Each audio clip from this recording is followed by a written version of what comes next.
Football Power Hour.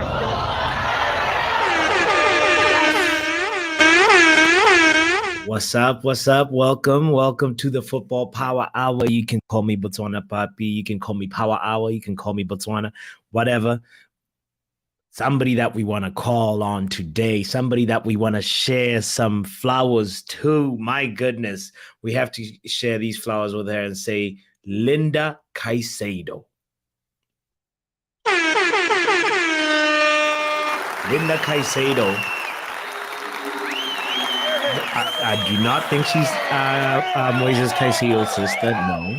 But Linda Caicedo deserves the accolades. She deserves the flowers because at only 18 years old, she's scored at the Women's World Cup, at the Under-20s World Cup, and also the Under-17 Women's World Cup.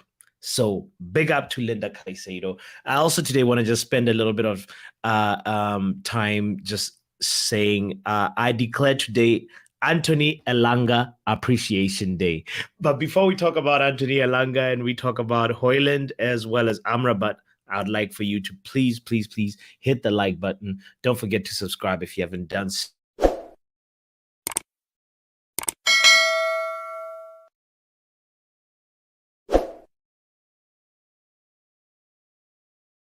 All right, Rasmus Højlund. Fabrizio reported,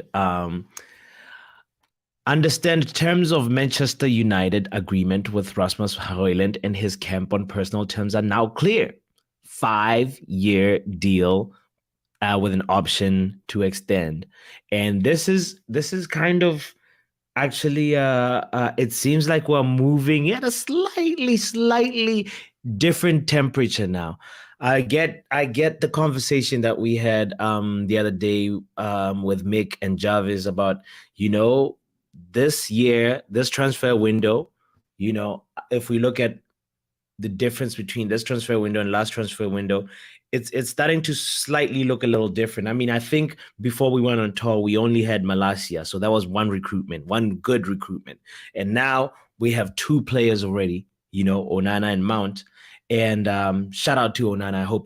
I hope he gets some time with the little kids today. I hope he gets some time. But anyway, it's seeming slightly different. It's seeming like we can be a little bit more optimistic than usual. I don't know. Big up to Nile in the building. Loved your vlog. I love your comment. I love your energy. I love your positivity every time now. Shout out to you. It was a special day. And I met my idols. Now I met my idols. It's not just Speed that's winning. Speed has met Ronaldo, Neymar, Kim Kardashian all in the last couple of weeks. But you know what? I've also met my idols. Shout out to them. Anyway. Shout out to also Man United for seeming like we're slightly moving in a shrewd kind of pace. And the other thing that I want to also applaud is the fact that we are actually seeing these rumors about Amrabat. They are heating up. It seems like Amrabat is actually about to happen. It seems like it's either going to be Amrabat first.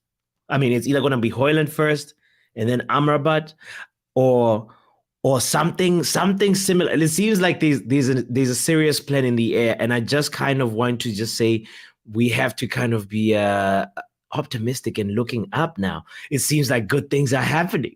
Finally, we're moving we're not being left behind. It's not really as if like we're moving way faster than other clubs. Honestly, it's more like we're not getting too left behind in terms of the recruitment pace of our other rivals. But anyway, Sofian Amrabat is another player that we have to just focus on real quick and say the physicality that he's going to bring. He's going to be another tool for Ten Hag that's got also amazing passing, and he's a tempo dictator. He's a metronome for a midfield. So I'd really love to see Amrabat, in a part of Manchester United, as part of Manchester United. And I honestly,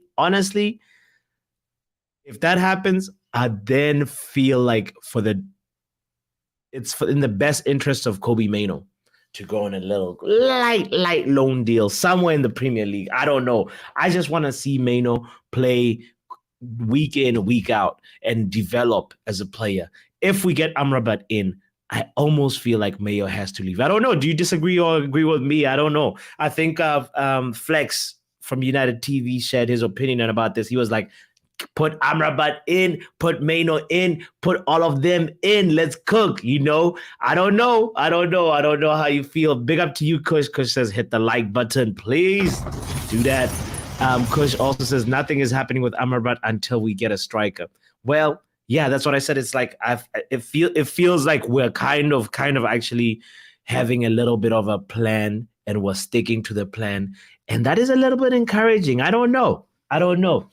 Let's wait and see in the next few days. You disagree with what, Kush? I want to know what you disagree with. Should Kobe Mano stay? Is that what you're referring to? Because that's one question that I want to raise today. But we've talked about Højlund. We've talked about Amrabat. It's time to spread love to Anthony Elanga, our Carrington Cub, our academy boy. You know, the cub is now being sent to the forest. It's gonna go rule somewhere in the forest and grow. And you know, I'm so happy for Anthony Elanga that he's gonna get a chance to shine. He's gonna get a chance to develop, because I feel like he's a bright prospect that needs slightly less intense conditions to really maximize and reach his potential. And Nottingham Forest is going to be a great place for him. They're going to actually really be one of the most dangerous counter-attack teams. You heard it right here first, because Nottingham Forest is going to have Brennan Johnson. You remember Brennan Johnson? We played with them not too long ago. I can't even remember when exactly the date, but I remember Wan-Bissaka struggling to keep up with Brennan Johnson. And this is a guy who's actually recorded, if you're looking at the top 10 quickest sprints in the 2022-2023 season, he's up there. And now having Brennan Johnson and then Elanga, it's going to be Elanga on the left, because Elanga is actually a left winger, you know. And it's a pity that line for left wingers is really long at Manchester United, and that's why, like, I feel like this is the best move for Anthony Elanga. You know, the kid has speed. He has good dribbling, good agility, but just not enough physicality and technical ability to really, you know, make his claim for a starting place in the Man United lineup. So that's why Anthony Elanga, you're going to have that. I feel like he's going to be a surprise. We might look back. The thing that I'm not sure about is, do we have a buyback clause or sell-on clause or any other things, you know?